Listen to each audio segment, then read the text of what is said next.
Welcome, in front of me is a Xiaomi Poco X3 Pro, and today I'll show you a couple tweaks and tricks you can do on this device.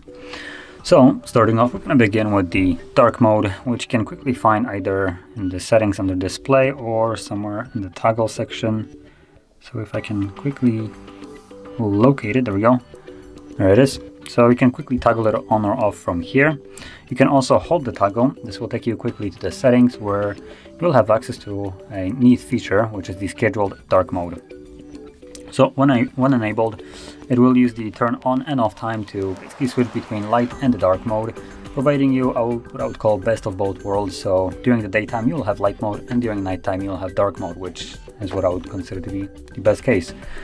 Because let's be honest, during night, light mode is a little bit too bright, but then during the day, dark mode is a little bit too dark. It's way easier to see light mode in direct sunlight rather than dark mode.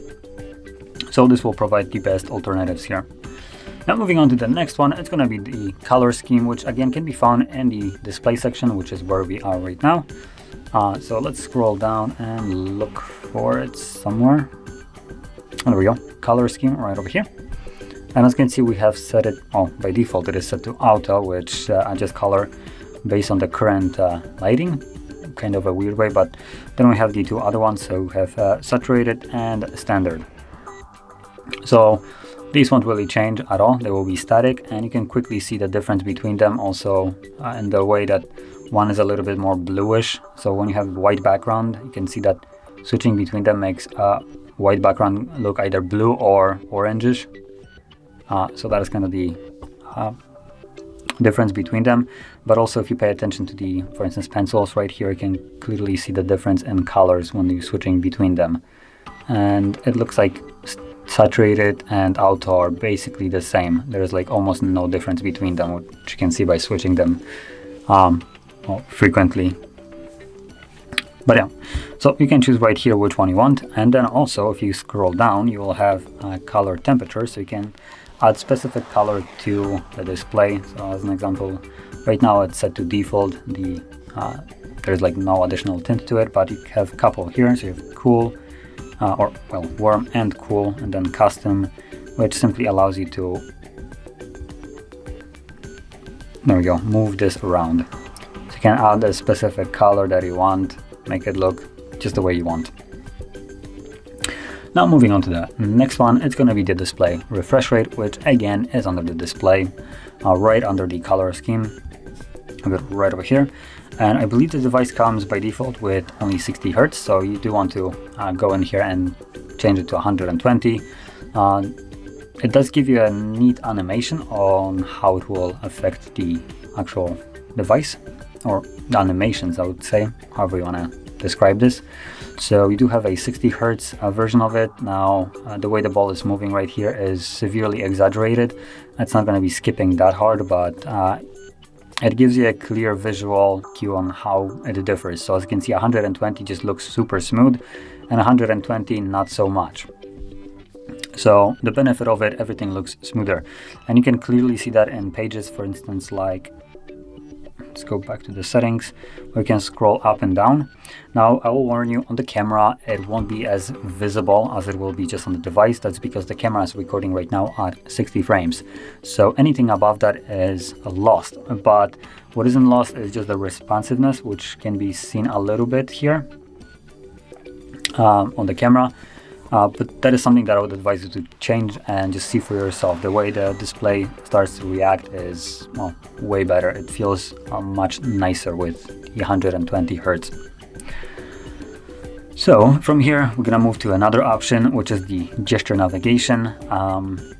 Basically, it removes the buttons from the bottom of the screen and makes them into gestures. So they're not visible, you just kind of gesture on them and, well, they will work. Now the quickest way to find this option is by going to the display and then all the way down to suggested, and we'll have the full screen display. And this will redirect you to where the actual setting is. So as you can see, we have the buttons and then we have these full screen gestures. Once you enable it, it will give you a guide on how to use it. So we can tap on learn, And let's tap learn. So we have swipe from bottom quickly, so this is the home gesture. Then we have swipe and hold, I believe, yep, to go into recent. And then swipe from sides to go back. There we go. And that is the guide. Now I'll also add an additional tip for you if you have never used the gesture navigation. When you're trying to use the back gesture, or not back gesture, but home gesture or recent, which is the swipe up, what you want to do is try to not swipe on the screen up, but off of the screen. This will ensure that you always get it correctly. If you try to swipe from the screen up, it will just sometimes detect it as just you're trying to swipe up on the screen, like move the content upwards. While when you're going from off of the screen onto it, it will basically work as a home gesture almost all the time. So moving on to the last option, it's going to be the categories in your app tray. That is assuming you are using your app tray. So I already did change it. As you can see, we have only 2 different categories, which is games and personalization. By default, there is way more. And you always have the all category. So here you will find all your applications. But to change it, what we want to do is go into the home settings. So let's see if I can, yep, there we go. So as you just see me do, hold the screen, home screen, go to the settings, more, and there we go. We can now find the, there we go, manage app categories. So you can add your custom ones. You can, since we can remove these ones, delete, add a new one.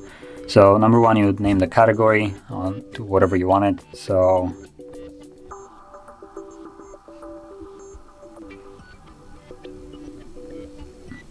there we go, not games. And from here you can simply just select every app that you want it to be in that category.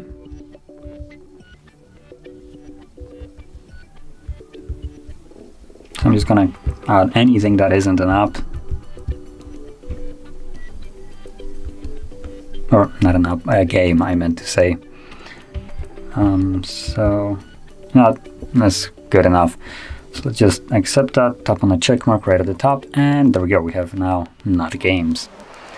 And if I go into the app tray again, go to the category beside it, you can see that there we have all the apps that I have selected, and basically no games in here, which is kind of what I wanted. But you can create your own categories right here, add specific apps to them, and it works really nicely. So highly recommend doing that. But that being said, this would conclude all the tweaks that I wanted to show you. So if you found it helpful, don't forget to hit like, subscribe, and thanks for watching.